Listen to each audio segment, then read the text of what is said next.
ইরানকে তাদের পারমাণবিক কর্মসূচি থেকে বিরত রাখতে যুদ্ধ, নৌবন্দর অবরোধ সহ সব প্রচেষ্টায় অব্যাহত রেখেছেন মার্কিন প্রেসিডেন্ট ডোনাল্ড ট্রাম্প।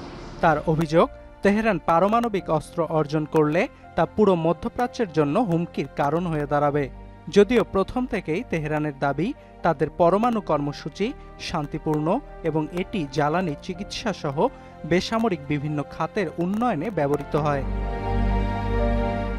এবার ইরানের দাবির সপক্ষে প্রতিবেদন প্রকাশ করেছে দেশটির গণমাধ্যম press TV.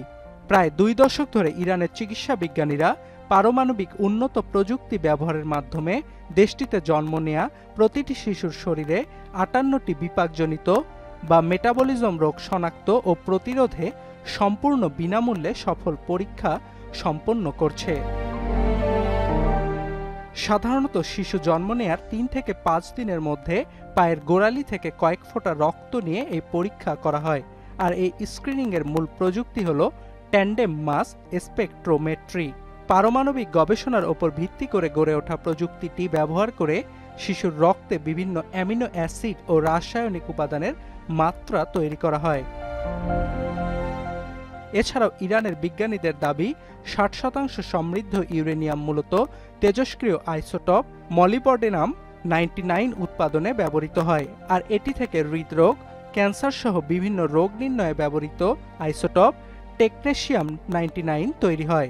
These advanced tools will significantly improve the diagnosis and treatment of medical conditions, particularly for cancer patients. এর আগে 2022 সালে আন্তর্জাতিক পরমাণু সংস্থা নিশ্চিত করেছিল ইরান তাদের 60% সমৃদ্ধ ইউরেনিয়ামের একটি অংশ চিকিৎসা বিজ্ঞানে পরিচিত রেডিও আইসোটপ উৎপাদনে ব্যবহার করে। গবেষণা বলছে ইরানে বংশগত বিপাকজনিত রোগে আক্রান্তের হার বিশ্বের অন্যান্য দেশের তুলনায় গড়ে বেশি। 2025 সালে ফার্স প্রদেশে প্রায় 1.5 লাখ শিশুর উপর গবেষণা চালিয়ে 1001 জনের শরীরে জিনগত রোগের উপস্থিতি পায় গবেষকরা। বর্তমানে ইরান 69 ধরনের থেরাপিউটিক রেডিও ফার্মাসিউটিক্যাল উৎপাদন করছে এবং বছরে 10 লাখের বেশি রোগীকে চিকিৎসা দিচ্ছে। ইরানি গবেষকদের অভিমত, তাদের মডেল প্রতি বছর হাজারো শিশুকে প্রতিবন্ধকতা ও অকাল মৃত্যু থেকে বাঁচাতে সক্ষম এবং মধ্যপ্রাচ্যের অন্যান্য দেশেও এই প্রযুক্তি ছড়িয়ে দিতে আশাবাদী তারা। অর্ণব প্রসাদ, এখন বিশ্ব।